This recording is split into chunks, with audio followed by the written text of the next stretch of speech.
Fernando Kabalen. Welcome to Where in Pampanga. Sa video na to, ipapakita namin ang isang staycation sa San Fernando, Pampanga. Ito ang La Diana Private Resort.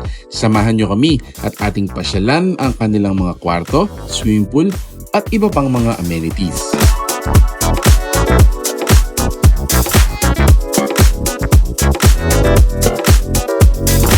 So ayun guys, nandito tayo ngayon sa kanilang second level, and as soon as you come up from the stairs dito po, ayan, bubungad sa inyo yung kanilang communal area. So this is more of family area, and then katabi niya yung mga toilet and bath. Now going to the first room. So ito yung first room natin. Alright, so notice, ayan, so pagdating nyo dito guys, meron tayong double layered bed. Each bed can accommodate siguro 2 to 3. Now dito is more of a parang dorm type, parang dormitory yung ano niya, yung mga beds niya. Come up from these stairs, and then yun yung access natin dun sa second level. So this is the first room. Siguro dito patil 8 or 10. So pwede siya dito. Okay, let's go to the second room. This is how it looks like. Ayan. So, my hunch, my guess, parang ito yung pinaka-master's bedroom. Because in here, meron tayong double-sized bed, meron tayong parang Cleopatra chair dito. It has its own TV.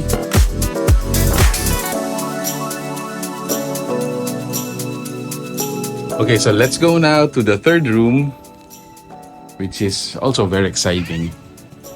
So, labas lang tayo dito. So open this door, and then here's the room.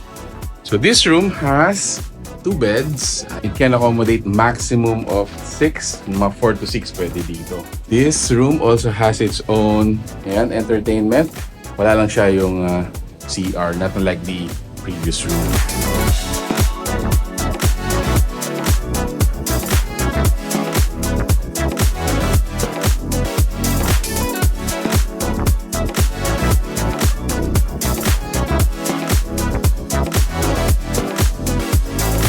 Still at the second level guys, dito sa parang pinaka-corridor natin, meron tayong hanging chair. They also have 2 chairs dito. It's actually great for, a little bit of relaxation.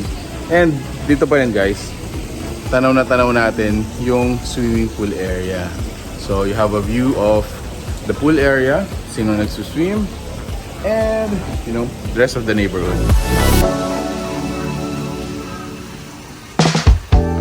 Alright, so here at the first level, located dito po yung ating living room area at saka yung entertainment area natin. Grabe ang laki ng television nila guys. So you have your sofa right here. Napakahaba, napakalaki din. Nandito rin yung ating dining area, an indoor dining area. Ayan. They also have a stove, a sink, may mga appliances din tayo na nandito. Refrigerators here. And then, dito sa pinakalikod, meron din siyang CR, a toilet.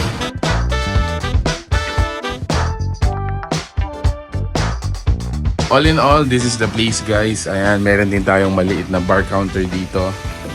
You can sip your coffee or wine while watching the swim pool area. What's up guys?